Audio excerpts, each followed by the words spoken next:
I saw her freeze, and that's when I knew Josslyn wasn't the one in control anymore. I shouldn't even be saying this, but something is very wrong in General Hospital right now, and it's bigger than anything Josslyn ever signed up for. I've been watching closely. Too closely, maybe. At first, it looked simple. Joss was digging, asking questions, pushing into places she wasn't supposed to go. Typical Josslyn, right? Brave, stubborn, a little reckless. But then something shifted. I noticed it in the way she hesitated before opening that message. Not fear something sharper, like she already knew she was being watched. And that's the part nobody is saying out loud. Because what if Joss didn't stumble into this investigation? What if she was led into it? I keep replaying that scene in my head. The one where she thought she was alone, phone in hand, breathing uneven. She zooms in on a detail, just a small clue, but then she pauses. Why pause there? Unless she felt it. Unless someone was already tracking her every move. And here's where it gets worse. The more Joss pushes, the more the world around her starts tightening. People show up too fast. Information appears too clean. It's like the answers are being fed to her, but only the ones someone wants her to see. That's not investigation. That's manipulation. And I think she's starting to realize it. But she's too deep now.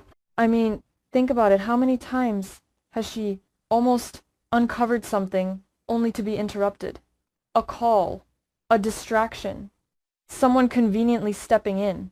Coincidence? No. I don't buy that anymore. Because every time she gets close, the danger escalates. Not gradually. Suddenly. Like a switch flipping. And then there's Ethan. I didn't want to go there at first. I really didn't. He's been positioned as the ally. The one who understands. The one who shows up at just the right moment. Too right. That's what bothered me. Because Ethan always seems to know just enough, not everything, never everything, but exactly enough to keep Joss moving forward. Forward into what? That's the question that's been haunting me. I started noticing the pattern. He redirects her, subtly, gently, never forceful, but always steering. Maybe you should look here. Have you considered this? Trust me. That last one, yeah. That one hit differently. Because trust is the easiest way to control someone who thinks they're in charge. And Joss? She still thinks she's leading this, but she's not. Something else is. And I think it's been there from the beginning. There was a moment small, easy to miss, when Ethan hesitated. Just for a second. When Joss mentioned Cullum. Most people would brush that off. I didn't, because that wasn't confusion. That was recognition. And if Ethan knows Cullum, really knows him, then this isn't random anymore. This is connected, deeply connected. Now let me ask you something. Why would someone like Ethan stay this close to Joss unless he needed her exactly where she is? Right on the edge? Right where she can't turn back. Because here's the part that doesn't sit right with me. Joss isn't just being watched. She's being positioned. Every move she makes, every risk she takes, it's leading somewhere very specific. And I don't think she chose that destination. I think it was chosen for her. And that's when the fear kicks in. Because people who get that close to something this big, they don't just walk away. They disappear. Or worse. There was that one scene, late, quiet, almost too quiet, where Joss realizes her phone has been compromised. She doesn't say it, but you can see it in her face. That moment of understanding. She's not ahead of the game. She's already inside it. And suddenly, everything changes. Her investigation isn't about finding the truth anymore. It's about surviving long enough to understand it. But even that might not be possible, because whoever's behind this, they're always one step ahead. Always. And I can't stop thinking about the way Ethan looked at her in that last interaction. Not concern. Not exactly. Something else. Calculation. Like he was measuring how far she'd go. or how much more she could take. That's not how someone looks at a person they're trying to protect. That's how someone looks at a piece on a board. And Joss, she's starting to feel it. You can tell. She's asking different questions now. Sharper ones, riskier ones. She's not just chasing clues anymore. She's testing people, including Ethan. But here's the problem. What if she's already tested him and didn't realize she failed? Because if Ethan is connected to Cullum, and I think he is, then everything Joss has trusted up to this point, it's compromised. Every conversation, every lead, every safe moment. None of it was safe. And that leads to the one possibility I can't shake. Joss isn't just in danger. She's the target, not collateral damage. Not a bystander. The target.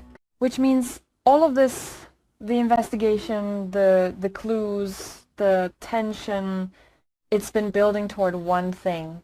A trap. And I think it's about to snapshot. Because the signs are all there now. The isolation. The surveillance. The shifting alliances.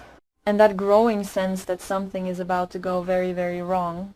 There was another moment quick, almost hidden, where Joss checks behind her. Nothing there, but she doesn't relax. Why? Because she knows, even if she can't prove it yet, she knows she's not alone. And neither do I. Because this isn't just a story about uncovering a conspiracy. This is a story about someone realizing they were never meant to escape it. And here's where everything twists. I went back, rewatched earlier scenes, and something clicked. Ethan didn't just appear at the right time. He appeared before things escalated. Before Joss even understood what she was dealing with. That's not coincidence. That's placement.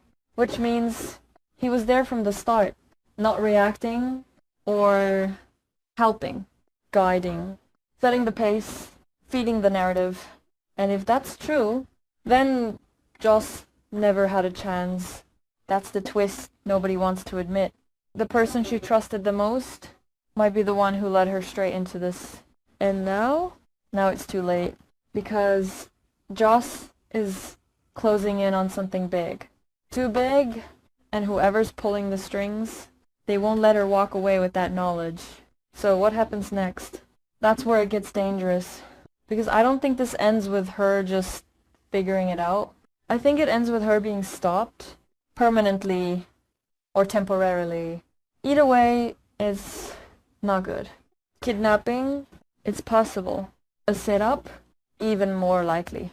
Because if you can't control someone anymore, you remove them from the board, and Joss, she's getting harder to control by the second. She's asking the wrong questions, looking in the wrong places, getting too close to the truth that was never meant to be uncovered. And Ethan is still there, still calm, still guiding, still watching. But now I see differently. Now I see him for what he might be. Not an ally, not a protector, but something far more dangerous. The one who knows exactly how this ends, and is making sure it does. So here we are. Josslyn standing at the edge of something she doesn't fully understand. The walls closing in. The truth just within reach. And the person she trusts the most. Possibly the one who put her there. I keep asking myself, does she realize it yet? Or is she about to find out the hard way? Because if I'm right, then the next move won't be hers. It'll be theirs.